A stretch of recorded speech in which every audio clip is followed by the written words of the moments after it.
qu'on peut chanter s'il vous plaît, juste pour apprécier la présence de Jésus qui est au milieu de nous, avant d'être béni par cette parole. Et là, ici, présent, avec moi. Est-ce qu'on peut le confesser ensemble? Emmanuel, que pour son réuni, il est là. Il est là. Emmanuel.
Quelqu'un peut venir dire à son voisin, bienvenue dans la présence du Seigneur.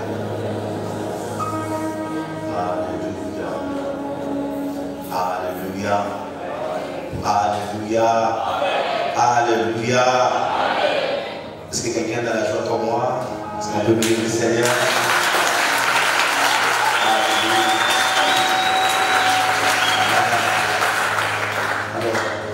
Avant de donner la parole à papa, j'aimerais d'abord bénir le Seigneur pour ces cultes que nous avons ce soir, cette série d'enseignements que nous sommes en train d'avoir. Et nous tenons à nous excuser pour hier par rapport à nos parents qui sont là. Vous avez été placés un peu en désordre, on s'excuse. On n'a pas été préparés pour cela, mais nous vous aimons et nous vous honorons beaucoup. Est-ce que l'église on peut honorer le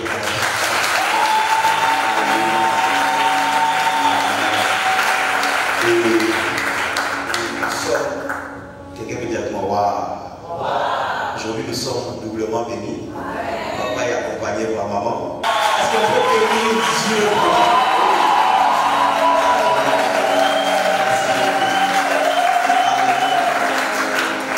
Bon, papa est déjà là, mais on doit quand même dire merci pour ces grands déplacements au milieu de nous. Nous pouvons ressentir l'amour des pères et que Dieu bénisse la parole. Est-ce qu'on peut bénir le Seigneur?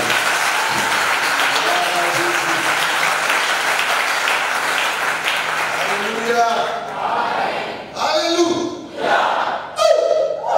La joie du Seigneur, c'est notre force. Amen. Dieu est bon. En tout temps, en tout temps. Lorsque les temps changent, Dieu reste bon. Amen. Oui. Nous sommes heureux d'être encore parmi vous. Ce n'est pas tout simplement la joie, c'est aussi la responsabilité que de pouvoir se tenir devant vous pour apporter la parole de Dieu. Nous bénissons le Seigneur pour vous qui êtes là. Nous bénissons le Seigneur pour le pasteur Eliel. Nous bénissons le Seigneur pour ceux qui nous accompagnent, nos diacres et nos anciens qui sont avec nous. Et nous bénissons le Seigneur pour Mamie, mon épouse, qui est aussi aujourd'hui avec nous pour nous accompagner. Est-ce qu'on peut acclamer le Seigneur qui est présent? Emmanuel, qui est ici présent. Son nom c'est Jésus. Jésus-Christ de Nazareth. Celui qui est né de la Vierge Marie. Il a vécu. Il a été mis à mort, enseveli. Il est ressuscité le 3e jour. Il a été élevé par la droite du Père. Il est dans la gloire au ciel où tout lui est soumis. Il a reçu le nom qui est au-dessus de tous les noms. De sorte qu'en son nom, tout genou fléchit. Dans le ciel, sur la terre et sous la terre. Amen. C'est celui-là qui mérite la gloire, qui mérite l'honneur, qui mérite nos acclamations, qui mérite d'être célébré. Puisque tout homme, Jésus, Jésus, Jésus, et Jésus encore. Jésus toujours. Alléluia. Amen. Nous les bénissons. Nous ouvrons la parole de Dieu. Jean chapitre 6, 66 à 69. Jean chapitre 6, 66 à 69. Dès ce moment, plusieurs de ses disciples se retirèrent et ils n'allaient plus avec lui. Jésus donc dit aux 12, et vous, ne voulez-vous pas aussi vous en aller? Simon-Pierre lui répondit, Seigneur, à qui irions-nous? Tu as les paroles de la vie éternelle. Et nous avons cru, et nous avons connu que tu es le Christ, le Saint de Dieu. Amen. Bon appétit. Nous continuons donc à parler de la parole de Dieu. La parole de Dieu. Nous n'avons pas le temps de faire un résumé sur ce que nous avons dit hier, mais nous étions en train de parler toujours de Simon-Pierre. Simon qui a dit à Jésus, nous avons péché, nous avons travaillé toute la nuit sans rien prendre. Mais sur ta parole, je jetterai le filet. Sur ta parole. Et nous disions que sur ta parole est une confession de Pierre et Simon qu'il croit que l'homme qui est en face de lui a une parole d'autorité qu'il faut obéir ou à laquelle il faut se soumettre parce qu'on ne sait jamais. Il a entendu enseigner, il a vu son autorité et il a avalé la parole. Il ne pouvait que faire confiance à la parole d'un tel homme. Et nous avons aussi parlé du but pour lequel le Seigneur avait attiré Simon à l'écart, l'amenant dans les profondeurs, lui permettant d'expérimenter le miracle. C'est pour que Simon devienne pêcheur d'hommes, des pêcheurs de poissons qu'il était. Il a dit, ce que tu as vu là, ce sont des poissons, mais tu verras des hommes, grandeur nature. Tu en pêcheras comme tu as pêché plusieurs. Et le jour de Pentecôte, Simon-Pierre a jeté aussi le filet sur les hommes, le filet de la parole de Dieu. Parce qu'il avait reçu la promesse. Le jour où il a vu Jésus, dans cette nouvelle dimension, où même les poissons lui obéissaient, Pierre s'est jeté à genoux devant Jésus. Nous avons dit que les miracles doivent nous amener à découvrir la gloire de Dieu, la grandeur de Dieu. Les miracles ne nous sont pas donnés juste pour quelques applaudissements. Aujourd'hui, les gens qui servent le Seigneur parmi nous cherchent des spectacles. Ils se tiennent là, ils font quelques spectacles, quelques petites démonstrations, non pas pour que Dieu soit glorifié, mais pour que les gens aient la crainte de leur nom. C'est un grand homme de Dieu. Oh, le roi de l'éternel. Non, non, ça ne glorifie pas Jésus. Ce qui glorifie Jésus, c'est le nom de Jésus qui est élevé, exalté. Pas le nom de l'homme, le nom de Jésus. Est-ce que vous êtes avec moi? Quel que grand soit un homme, il n'est qu'un homme. Sans Dieu, que peut-il faire? Sans la grâce de Dieu, que peut-il faire? Sans la main de Dieu sur lui, que peut-il faire? Il ne peut rien faire, il n'est qu'un homme.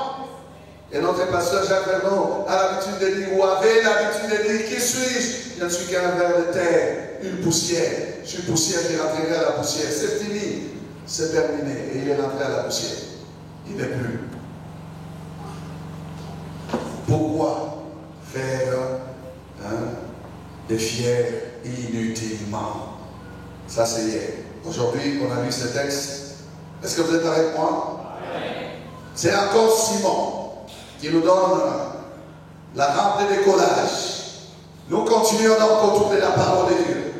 Et si quelqu'un veut un sujet pour aujourd'hui, c'est tu as les paroles de la vie éternelle. Tu as les paroles de la vie éternelle. Qui a les paroles de la vie éternelle? C'est Jésus. C'est Jésus. Ça se passe avec les 12 disciples. Jésus a vu les disciples s'en aller de lui, s'écarter de lui. Ils l'ont abandonné. Pourquoi l'ont-ils abandonné? Parce que Jésus enseignait. Il enseignait un enseignement qui était difficile pour eux à avaler. Il a dit, si vous ne mangez ma chair, si vous ne buvez mon sang, vous ne pouvez avoir la vie. Ces gens ont commencé à murmurer. Ils ont dit, mais cette parole est dure, qui peut l'écouter? Cette parole est dure, qui peut l'écouter? Ils croyaient qu'il parlait de sa chair, ils croyaient qu'il parlait de son sang. Or, Jésus va leur expliquer, pour leur dire que les paroles que je vous ai dites sont esprit et vie. Ce n'est pas du physique qu'il faut consommer, c'est du spirituel qu'il faut consommer. Si vous ne prenez pas part à mon travail et Golgotha, au sacrifice que je vais endurer, vous ne pouvez pas avoir la vie. Son corps va être livré, son sang va être versé. C'est son corps et son sang qui font que nous ayons la vie. Amen. Comme le corps et le sang de l'agneau sans tache qui devait être sacrifié pour apaiser la colère de Dieu afin que toi et moi nous soyons sauvés. Ce ne sont pas donc des paroles à prendre à littéralement dans leur signification physique, matérielle, non. Ce sont des paroles spirituelles. Alors comme ils avaient déjà leur position, ils se sont retirés de Jésus. Plusieurs se sont retirés de Jésus. Alors il va appeler les 12. Vous savez, Jésus est sincère. Jésus est sincère. Jésus n'a jamais forcé quelqu'un à le suivre.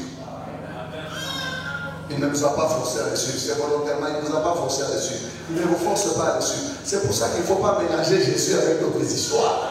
Où vous suivez Jésus, vous ne le suivez pas. Parce que lui, il ne peut pas accepter que vous les mélangez. Il appelle les 12, il les appelle, il dit, et vous? Pourquoi vous êtes restés? C'est quand même un être dur, hein? Il dit, et vous?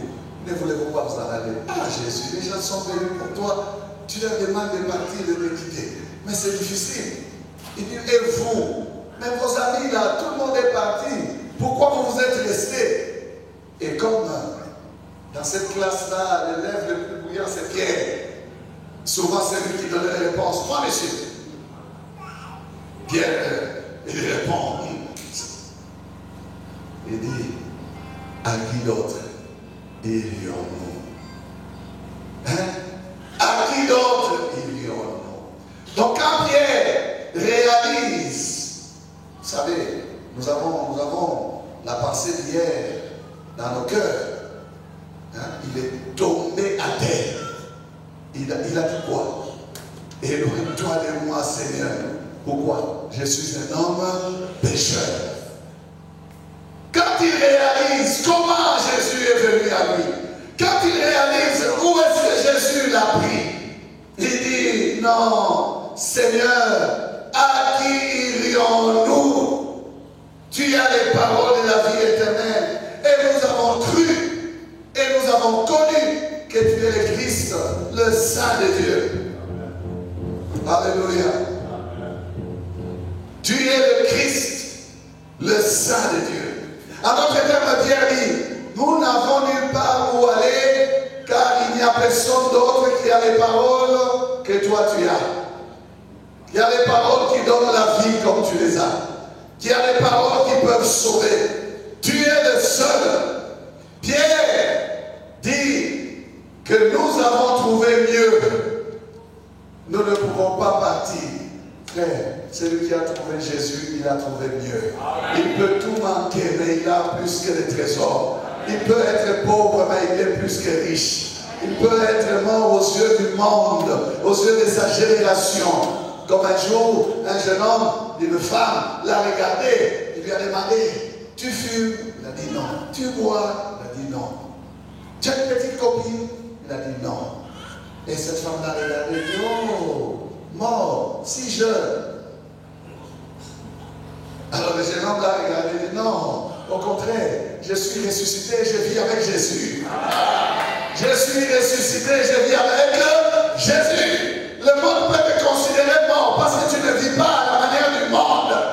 Tu n'es pas imitateur du monde, mais tu as choisi la bonne part. Tu es du bon côté, tu as choisi le meilleur. Être avec Jésus, c'est être avec le meilleur.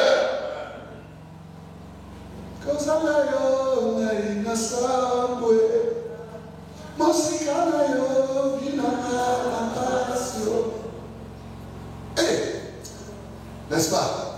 Est-ce qu'un jeune homme peut chanter ça vraiment? Est-ce qu'il peut déclarer cela dans sa vie que moi là que vous voyez, à qui d'autre irais-je?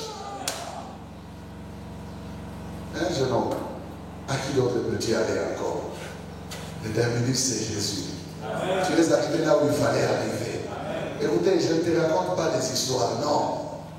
Jésus, il faut le connaître. Il faut le connaître. Il n'y a personne qui est semblable à Jésus. Quand il dit à qui d'autre irions-nous, c'est que Pierre fait l'évaluation. Il essaie de regarder les leaders spirituels. Il essaie de regarder les hommes qui ont entraîné des foules. Il essaie de regarder les gens qui ont parlé. Il dit jamais, jamais il est paru quelqu'un comme celui-ci.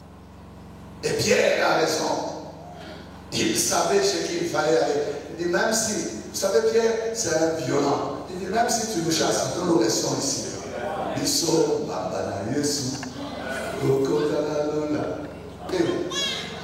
si toi tu nous chasses, nous restons là. Tu nous demandes de partir, mais nous allons partir où? Es-tu fatigué de nous? Non, il n'était pas fatigué de nous. Il voulait les tester, vérifier si eux aussi sont comme les autres. Jésus veut des gens sûrs, des disciples accomplis. Tout disciple accompli, c'est l'engagement sommet. Savez-vous à quoi vous êtes engagé? Je vous pose la question, est-ce que vous savez à quoi vous êtes engagé? Ah oui. Non. Vous devez savoir que la voie dans laquelle vous êtes engagé vous attirera des persécutions, vous attirera des tribulations, vous attirera la haine des autres, les commentaires, les moqueries, les mépris. On dira de vous toutes sortes de choses. On vous accusera même faussement, alors que c'est vous qui avez raison, parce que vous êtes correct, mais on dira que c'est vous les fautifs. Vous devez être préparé. Donc vous devez savoir que même lorsque ça arrive comme ça, vous restez. Il ne faut pas dire Seigneur, voilà maintenant comment le monde nous traite. Nous partons à nous quittons. Non. Non, ils ont dit, pourquoi est-ce que nous allons partir? À qui d'autre irions-nous? Tu as les paroles de la vie éternelle. Je ne sais pas si aujourd'hui j'aurai le temps de terminer ce que j'ai préparé. Je vais demander votre indulgence, donc il faut que je dise tout ce que j'ai préparé ici. Amen. Amen. Amen. Amen. Jésus n'est pas n'importe qui. Jésus, c'est Jésus. C'est le Fils de Dieu. Jésus, c'est la parole faite chair. Donc on ne peut pas les diminuer au même niveau que les autres. Non. C'est la parole faite chair. Écoutez comment Apocalypse le décrit. Apocalypse 19, verset 12 à 13. Ses yeux étaient comme une flamme de feu. Sur sa tête étaient plusieurs diadèmes. Il avait un nom écrit que personne ne connaît si ce n'est lui-même. 13. Et il était revêtu d'un vêtement teint de sang. Son nom est la parole de Dieu. Son nom est la parole de Dieu. Donc quand Pierre dit, tu as les paroles de la vie éternelle, il dit, tu es la parole personnifiée. C'est toi la parole. C'est Jésus la parole. Ne cherchez pas la parole à gauche ou à droite. La parole est avec Jésus. Et la parole est avec les serviteurs de Jésus. Alléluia. Et en ce second jour, Je voudrais vous présenter la parole de Dieu. La parole de Dieu. Nous voulons parler de la parole de Dieu sous toutes ses facettes. Il est avec Jésus. Il dit, tu as les paroles de la vie éternelle. Et son nom est la parole de Dieu. Je voudrais vous présenter la parole de Dieu. La parole de Dieu. C'est intéressant, il faut la connaître. La parole de Dieu est agissante, elle est puissante. La parole de Dieu crée. Elle amène à l'existence ce qui n'existe pas. Le monde a été créé par la parole de Dieu. Si le monde a été créé par la parole de Dieu, alors il faut respecter la parole de Dieu. Il faut traiter avec égard la parole de Dieu. Frère, la parole de Dieu peut te façonner, te transformer. La parole de Dieu peut te recréer, te donner une autre image que celle que tu as aujourd'hui. La parole de Dieu a le pouvoir de créer. Dieu n'avait pas fait recours à autre chose. Il parlait que la lumière soit et la lumière fut. Quel pouvoir, quelle puissance dans la parole. Hébreux 11, verset 3. C'est par la foi que nous reconnaissons que le monde a été formé par la parole de Dieu, en sorte que ce qu'on voit n'a pas été fait des choses visibles. Dieu n'a pas créé le monde en recourant aux choses visibles. Il n'y avait rien, mais la parole a tout amené. Il n'a fait que parler, et une après une autre, les choses venaient. Par la parole, ce qu'on voit ne vient pas des choses visibles. Dieu n'a pas besoin des choses visibles pour faire d'autres choses. Non, il a besoin que de parler. S'il parle, la chose arrive. S'il parle, la chose se présente. Dieu n'est pas comme nous. Pour que nous puissions créer, nous transformons les choses. Nous partons d'autres choses pour fabriquer d'autres choses. C'est pour ça que nous avons besoin des matières premières, comme on appelle. Mais Dieu n'a pas besoin de matières premières. Oh là là, la matière première de Dieu, c'est sa parole. La matière première de Dieu, c'est sa parole. Il suffit qu'il dise un mot et la chose arrive, frère. Non, non, il faut respecter la parole de Dieu. Je vous parle de la parole de Dieu. Je vous présente la parole de Dieu. Tenez-la avec respect. Considérez-la avec égard. Parce que c'est une parole qui vient du Créateur. Jean 1, 1 à 3. Au commencement était la parole. Et la parole était avec Dieu. Et la parole était Dieu. Elle était au commencement avec Dieu. Toutes choses ont été faites par elle. Et rien de ce qui a été fait n'a été fait sans elle. Frère, vous êtes fait de la parole. Vous devez écouter la parole. Vous êtes fait de la parole. Vous venez de la parole. Je viens de la parole. Ce que vous voyez vient de la parole. Rien de ce qui a été fait n'a été fait sans elle. Comment est-ce qu'on ne peut pas respecter la parole? Par elle, nous sommes. Par la parole. La parole, elle était au commencement. Mais elle est encore là. Parce qu'il a dit que la parole de Dieu ne passera point.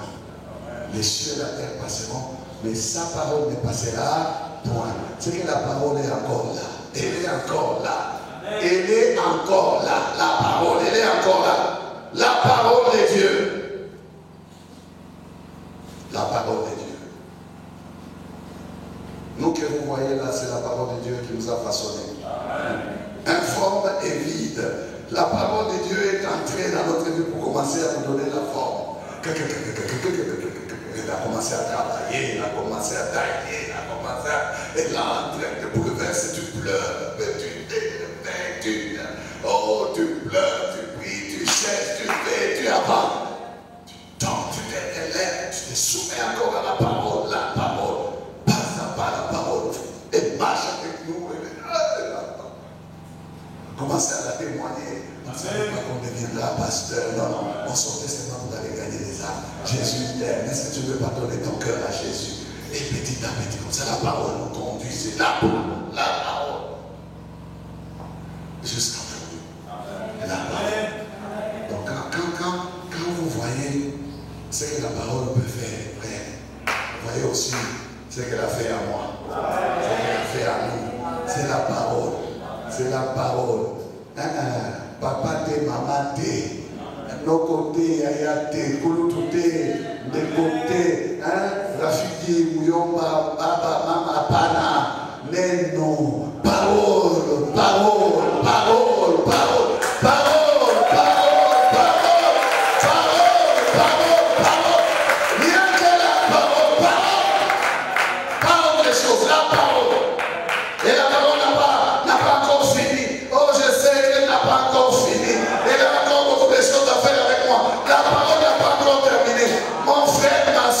Laisse-toi prise en charge, laisse-toi soutenir, laisse-toi tenir, laisse-toi pris par la parole, sois captif de la parole. Tu verras ce qu'elle va te faire. Amen. Tu verras ce qu'elle va te faire. Apprends seulement à obéir à la parole. Tu verras la parole de Dieu. Pourquoi elle t'ennuie la parole de Dieu? Elle t'ennuie pourquoi? La parole est intéressante. Elle ne doit pas t'ennuyer. Les gens qui s'ennuient. La parole, non. Nous sommes faits de la parole. Retournons à la source. Alléluia. Retournons à la source. La parole. La parole de Dieu. C'est la puissance de fabrication la plus extraordinaire qui soit. La parole de Dieu. Dieu parle. Et il produit par la parole. La parole a sa propre réussite. Elle a sa propre réussite. Si je vous donnez le micro pour que vous commenciez à témoigner, chacun va témoigner comment il a été fabriqué. Donc quand j'avais entendu la parole ces jours-là, j'avais reçu des personnes chez moi à la maison. Ils t'ont pris, ils t'ont mis dans l'usine de la parole. La parole a commencé à te fabriquer, elle a commencé à briser ce qu'il fallait briser. Quelqu'un marteau, il y a bien même ceux qui ont chassé ceux qui sont venus pour parler. Mais la parole qu'ils ont laissée est restée faire le travail. N'est-ce pas? Elle a sa propre réussite. La parole, elle est puissante. La parole. Est-ce que quelqu'un comprend la parole? La parole de Dieu, elle a sa propre réussite. Elle a son propre mode opératoire. La parole de Dieu. Oh, nous ne savons pas comment elle fait, mais elle fait des choses. La parole. Elle fait des choses. Hier, je vous disais que là où la chicotte échoue, la parole réussit. La parole.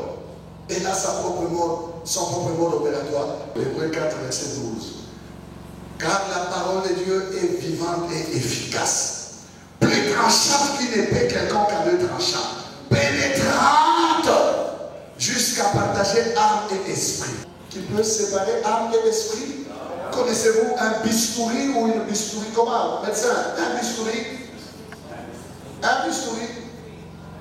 Un bistouri, oui. Bistouri. Connaissez-vous bistouri qui peut faire le travail comme la parole de Dieu? Une épée à double tranchant, plus pénétrant. La parole pénètre là où personne n'a jamais pénétré. En toi, la parole viendra pénétrer là où tes parents n'ont jamais pénétré. Il y a eu des secrets que toi, tu gardais. Il y a des choses que toi seul, tu connaissais. Mais la parole est venue. Elle est entrée là-bas. Elle a commencé à te faire résonner les regards. Une opération chirurgicale surnaturelle. Elle sépare âme et esprit.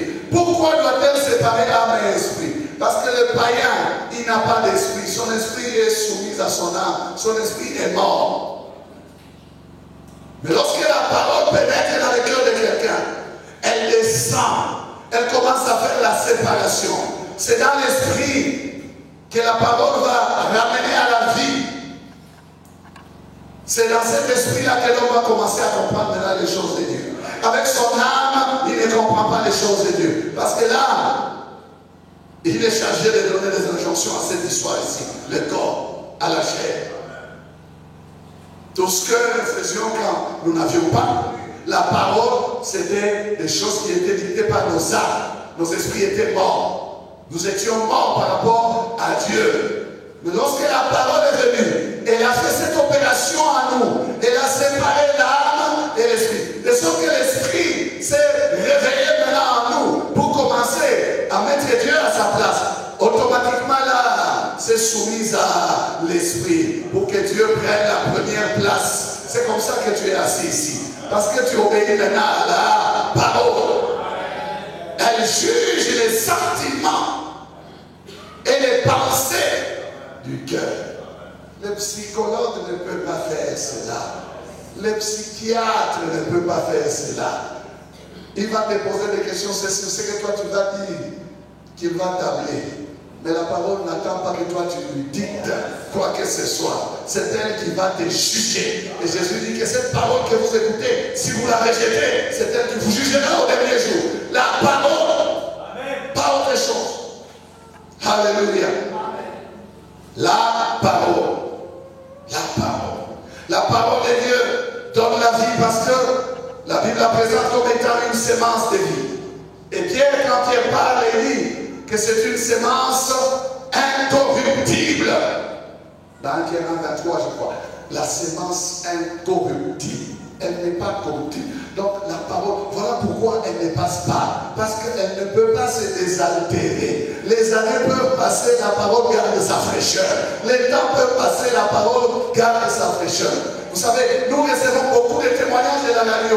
Pourtant, beaucoup de messages qui passent sur la radio ne sont pas prêchés en direct. Ce sont des messages que nous avons prêchés il y a longtemps.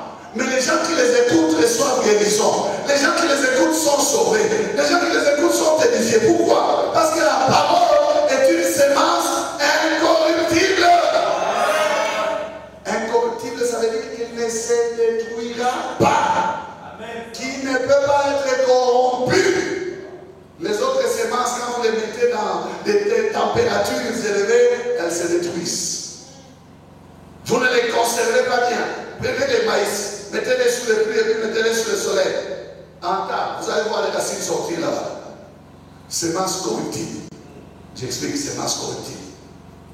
Mais la parole, où qu'elle passe, dans n'importe quel climat, chez les Américains, incorruptible. En Asie, incorruptible. En Afrique, incorruptible. C'est la sémence incorruptible de Dieu. Donc elle peut apporter la vie. Dans Luc 8, 11, voici ce que signifie cette parabole. La sémence, c'est la parole de Dieu. Je n'explique pas la parabole, vous la connaissez. La parabole du semeur. Il a jeté la sémence dans la bonne terre. Et cette sémence a porté des fruits. Parce qu'elle a trouvé la bonne terre. Là où elle tombait dans les mauvaises terres, elle était étouffée. Il y a plusieurs terrains. Mais le bon terrain, c'est celui qui est fertile. Où la parole de Dieu, dans les meilleures des conditions, elle va germer. La sémence, c'est la parole de Dieu. La parole de Dieu est une sémence. Amen. Une sémence. Elle a tout en elle. Une sémence a tout en elle. Une sémence. Il suffit qu'elle entre dans la bonne terre pour qu'elle germe. Vous ne pouvez pas venir ajouter quelque chose à une sémence pour qu'elle germe. Non. Elle est complète. Vous comprenez? Je représente la parole. Amen. Je suis en train de décrire la parole. C'est une sémence. Dans Isaïe 55. Écoutez comment Dieu dit. C'est toujours, il fait allusion à une sorte de sémence. Il dit, comme la pluie et la neige descendent des cieux et n'y retournent pas sans avoir arrosé, féconder la terre et fait germer les plantes, sans avoir donné de la sémence au semeur et du pain à celui qui mange. Ainsi en est-il de ma parole qui sort de ma bouche. Elle ne retourne point à moi sans effet, sans avoir exécuté ma volonté et accompli mes desseins. Amen. Une sémence qui, lorsqu'elle tombe, elle doit germer. Elle doit accomplir le but pour lequel elle est envoyée. Elle est puissante, elle est pleine de choses à exécuter. Tout est dans la parole. Ne cherchez pas ailleurs. Il y a des serviteurs qui cherchent l'argent. Oh, je cherche l'argent pour faire l'œuvre de Dieu. Et tu as la parole. Il y a la sémence qui va donner tout. Commence à parler, les choses vont venir. Non, non, oh, moi je cherche l'argent. Est-ce que ce que vous voyez ici, ça commençait par l'argent? Non, ça commençait par la parole. Au commencement était la parole. Elle doit nous aider. Mettez-la au commencement. Ah, nous cherchons les moyens, nous cherchons les moyens. Non, j'ai dit, tout est dans la parole. Tout est dans la parole. Ne cherchez pas autre chose. Si vous avez la parole, tout est dans la parole.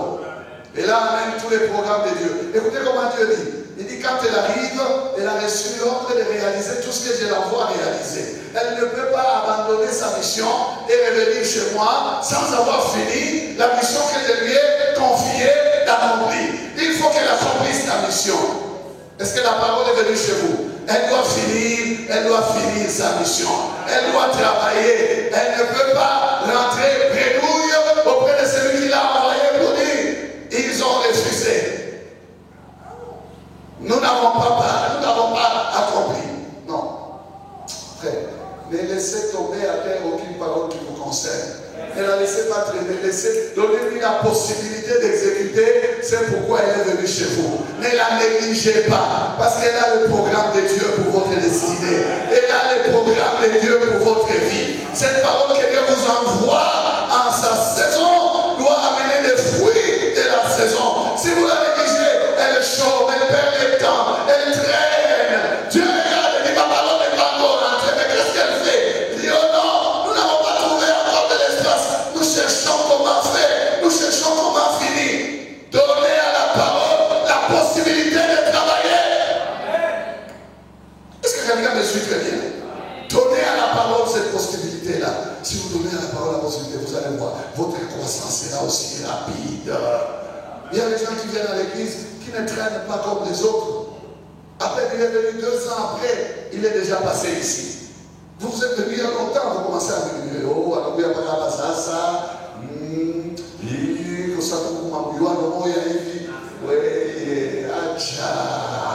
Elle a donné la possibilité, cette personne à la parole. La parole a commencé à faire des résultats dans sa vie, dans son cœur. Tu viens qu'elle doit aussi dispenser. Amen. Donnez à la parole la possibilité de travailler. Qu'elle rentre auprès du Père et dit, c'est fait, mission accomplie. Elle doit rentrer avec un rapport positif. Lorsque nous prions, c'est souvent par la parole que Dieu nous répond. Dieu nous répond souvent par la parole. Hein? Dieu opère par la parole. Il nous répond souvent par ça. Comme ce fut le cas de Daniel. Daniel 9, verset 23. Lorsque tu as commencé à prier, la parole est sortie. Et je viens pour te l'annoncer. Car tu es un bien-aimé. Sois attentif à la parole et comprends la vision. Sois attentif à quoi? À la parole. Sois attentif à la parole. Le programme de Dieu est dans la parole. Quand je parle là, Dieu est en train d'ajouter quelque chose à ta vie. Sois attentif à la parole. Dis à ton voisin, sois attentif à la parole. Quand tu viens à l'église, sois attentif à la parole. Pourquoi être attentif à la parole? Parce que Job nous dit quoi? Job combien? 34, verset 14. Dieu parle tantôt d'une manière, tantôt d'une autre. Souvent on y prend point. Sois attentif à la parole. Tu dois savoir que Dieu parle tantôt d'une manière, tantôt d'une autre. Sois attentif à la parole. Connais la parole. Utilise la parole. Donne la possibilité à la parole de t'accompagner. La parole de Dieu. C'est une arme. Nous avons parlé de l'épée. Mais là, nous avons parlé du bistouri, hein, comme une épée qui vient séparer moi et les gentils. Mais dans Ephésiens, la même parole, épée de l'esprit, est utilisée comme une arme dans le combat spirituel. Amen. Connais la parole. Connais la parole. Tu n'as pas besoin de trembler devant les diables. Déclare la parole. Quand il vient te tenter, hein, souvent les diables te tentent. Qu'est-ce qui peut t'aider à les chasser? C'est la parole. Il ne faut pas les chasser avec des histoires des gens. Ça fait rien. Ça fait rien.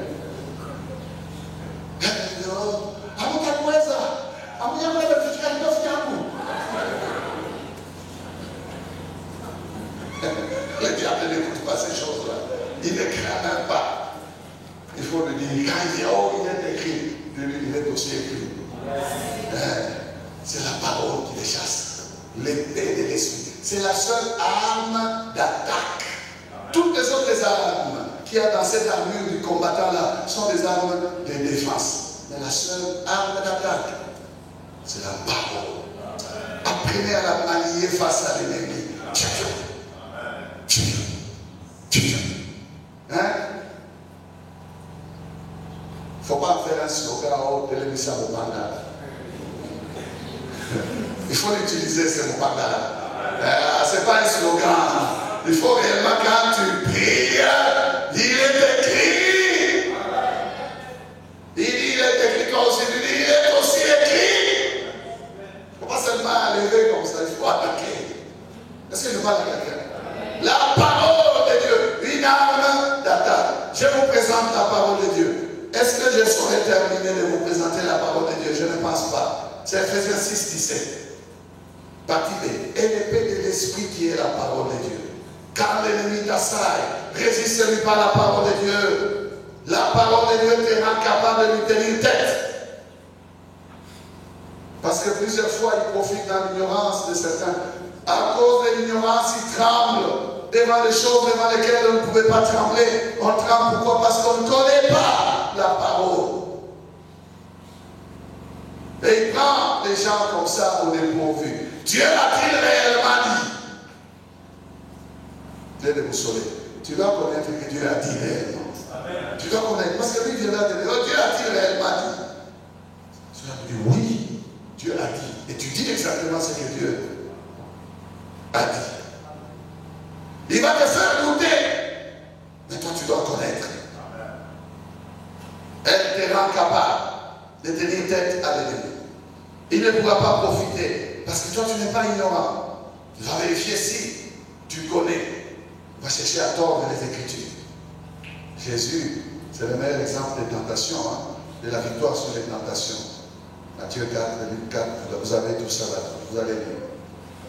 Psaume 119, verset 105.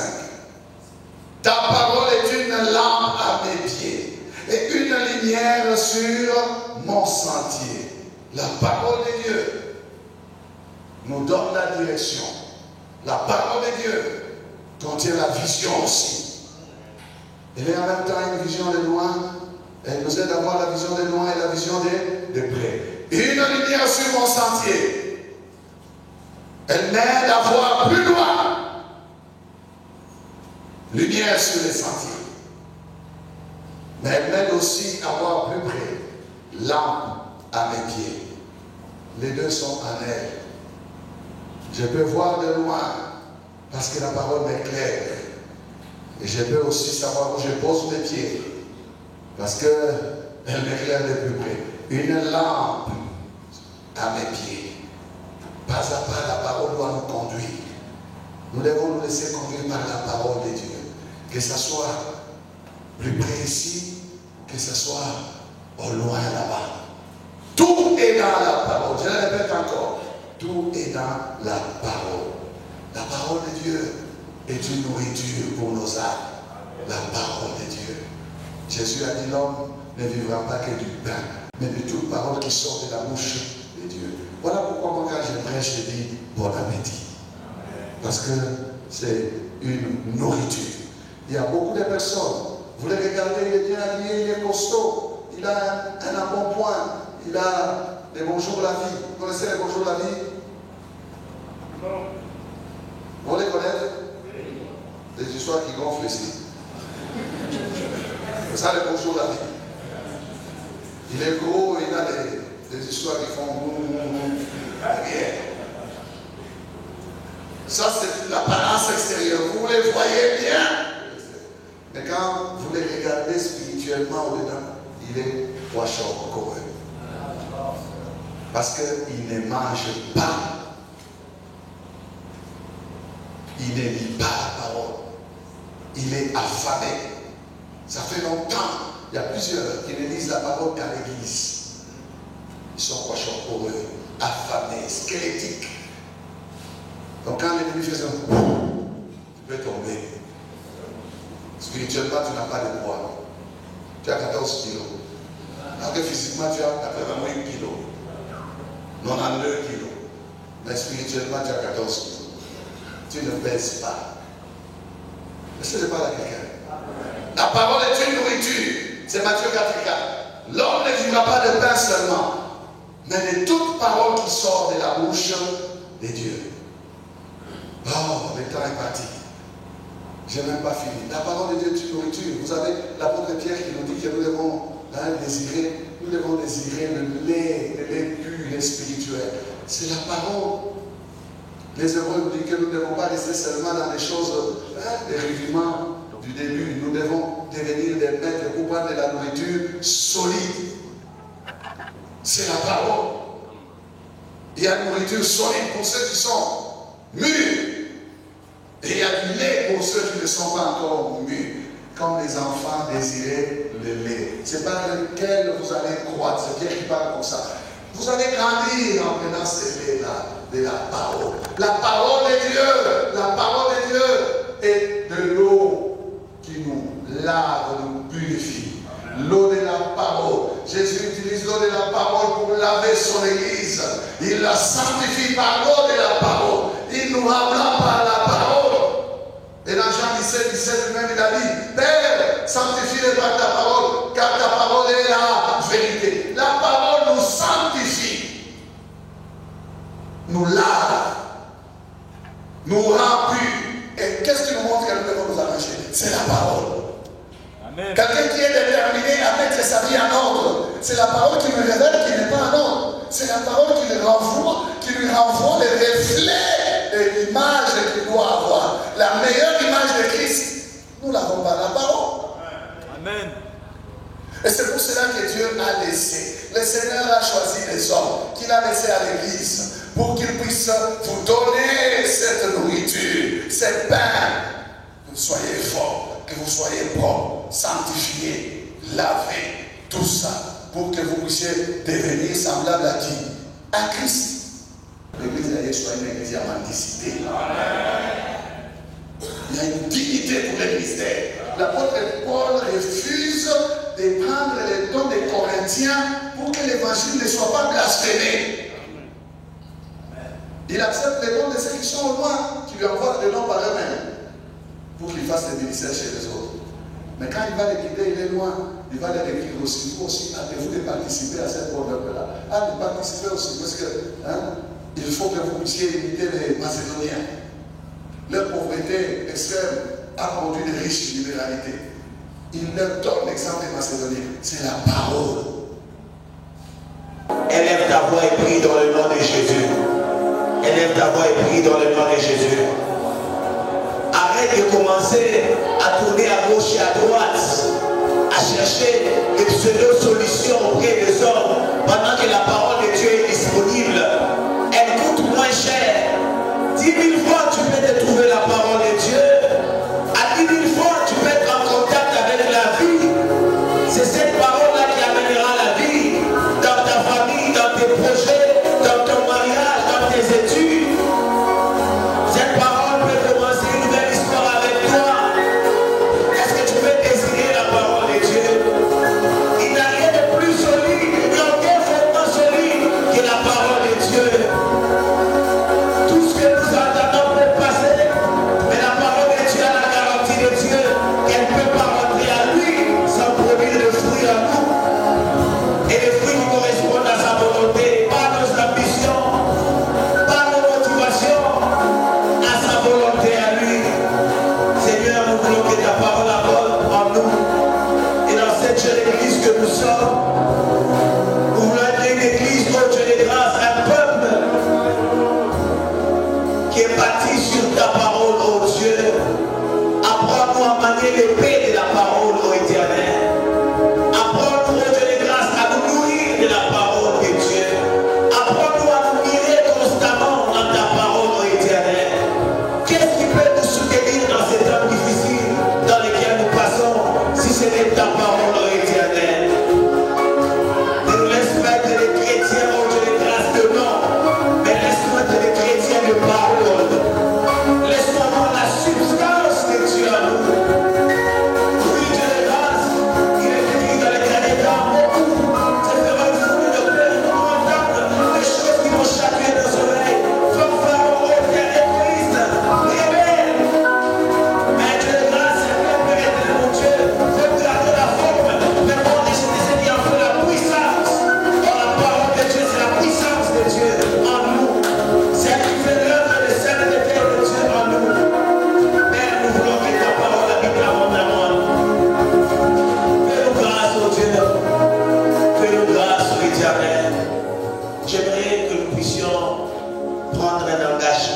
savez, c'est bien d'écouter, c'est très bien de dire les Amen. Est-ce que quelqu'un peut prendre une résolution en lui? Est-ce qu'on peut prendre cet engagement? Et ceux qui les font vont faire mieux que ce que nous sommes en train de faire, car il y a toujours de la place pour mieux avec Dieu dans notre marche avec lui. Et ceux qui ne les font pas, vous pouvez prendre cette résolution en réponse à cette parole, de donner la première place à la parole de Dieu. Est-ce qu'on peut lever nos voix dans quelques minutes avant de clôturer pour prendre cet engagement? Et on nous a dit, c'est désormais qui fait la différence. Notre réaction, notre réponse à la parole de Dieu. Seigneur, restaure en nous encore l'amour de ta parole. Seigneur, restaure en nous encore le zèle de la méditation. Ces nuits où nous passions, Père éternel, mon Dieu, en train de déguster ta parole. Seigneur, nous ne voulons pas la forme, mais nous voulons la vie, la substance, le fond dans la relation que nous avons avec toi et ta parole. Seigneur, nous prions au Dieu de grâce. Je prie, Père éternel, pour ma vie de méditation. Je prie pour ma propre vie, au Dieu de grâce, de communion dans ta parole, éternelle. Merci de restaurer, de ramener à la vie le zèle qui était perdu dans le nom de Jésus. Éternel, la discipline qui était perdue, au Dieu de grâce. Seigneur, ne m'amène pas à relativiser avec ta parole, mais à prendre cela comme une urgence absolue pour mon bien-être spirituel, oh Dieu. Et que cela soit aussi le partage de tout un chacun parmi nous. Seigneur, nous voulons répondre à cette parole par des vraies décisions. Des décisions que seul toi et ton esprit pourra nous aider à tenir, oh Dieu. Nous savons qu'il y a une place pour plus. C'est dans les profondeurs qu'il y a de grandes choses avec toi. C'est possible d'aller encore plus profond dans ta parole, oh Dieu, et de voir les écarts tomber, oh éternel, et de connaître mieux que ce que nous avons connu de toi hier. Merci parce que tu nous ramènes. Merci parce que tu nous ramènes à la parole. Merci parce que tu nous ramènes aux choses simples qui nous montrent réellement ta grandeur, ta parole, oh Dieu. Merci, oh éternel, pour